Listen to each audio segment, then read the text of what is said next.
फरवरी 24। असफलता अंत नहीं। पाठ रोमियो 7 अध्याय 14 से 25 वचन।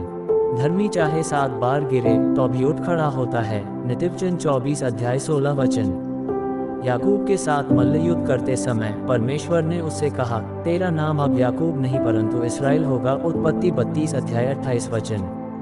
परंतु बाइबल उसे लगातार याकूब ही पुकारती रही। उत्पत्ति 33 अध्याय 1 वचन। हमारा पुराना स्वभाव समूल नष्ट नहीं हो जाता। हमें अपने पुराने मनुष्यत्व के साथ सारा जीवन जीना पड़ता है, कोई और नहीं। परंतु पौलुस ने इस सच्चाई को पूरी ईमानदारी और खुलेपन से स्वीकार किया। जहाँ तक मेरे पुराने मनुष्यत्व की बात है, मैं जानता हूँ कि मेरे शरीर में कोई अच्छी वस्तु वास नहीं करती। इच्छा तो मुझ में है, परंतु भले काम मुझसे बन नहीं पड़ते। क्योंकि जिस अच्छे काम को मैं करना चाहता हूँ वह तो नहीं करता, परंतु जिस बुराई की इच्छा नहीं करता वही किया करता हूँ। यदि मैं वही करता हूँ जिसकी इच्छा नहीं करता, तो उसका करने वाला मैं न रहा परंतु पाप जो मुझ में बसा हुआ है। रोमियो 7 अध्याय 18 से 20 वचन।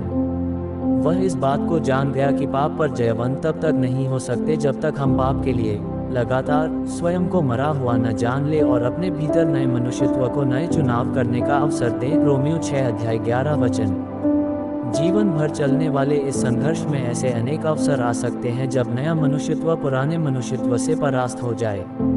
हमें निराश होकर पीछे हटने की आवश्यकता नहीं है। ये धार्मिकता के विषय में कहा गया है, चाहे धर्मी 7 बार गिरे तो भी वह उठ खड़ा होगा। नीतिवचन 24 अध्याय 16 वचन।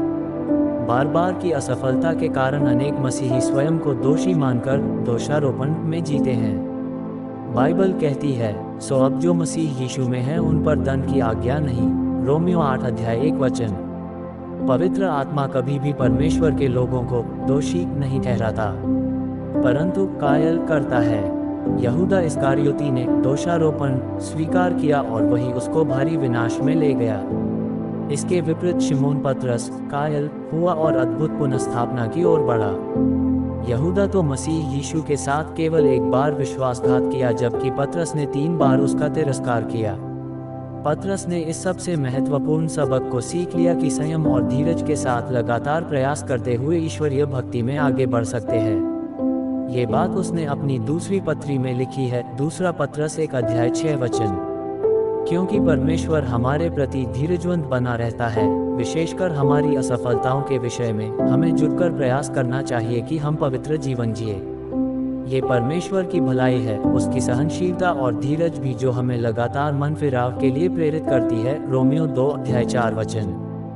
हम परमेश्वर का भय मानते हैं क्योंकि वह हमें बहुतायत से क्षमा करता है। भजन संहिता 130 अध्याय 4 वचन। मसीह यीशु बिना विश्राम किए लगातार अपने पिता के दाहिने हमारे लिए मध्यस्थ करते हैं और इस कारण हमें पाप की परीक्षा का सामना करना चाहिए। पहला यूहन्ना 2 अध्याय 1 वचन। परमेश्वर कुम्हार है और हम मिट्टी हैं। हम अभी भी निर्माण की प्रक्रिया में हैं। हम में उसका कार्य अभी समाप्त नहीं हुआ है। जब हमारे चरित्र को आकार देते हुए परमेश्वर स्वयं इतना धीरजवंत है, तब हम हमारे प्रयत्नों में अधीर कैसे हो सकते हैं और प्रयास करना छोड़ दे। परमेश्वर की संतान के लिए कोई भी असफलता अंत नहीं है। और ऐसे ही हर दिन का वचन सुनने और मनन करने के लिए बारली पावरी सितारा परिवार को सब्सक्राइब करें और मित्रों को शेयर करें।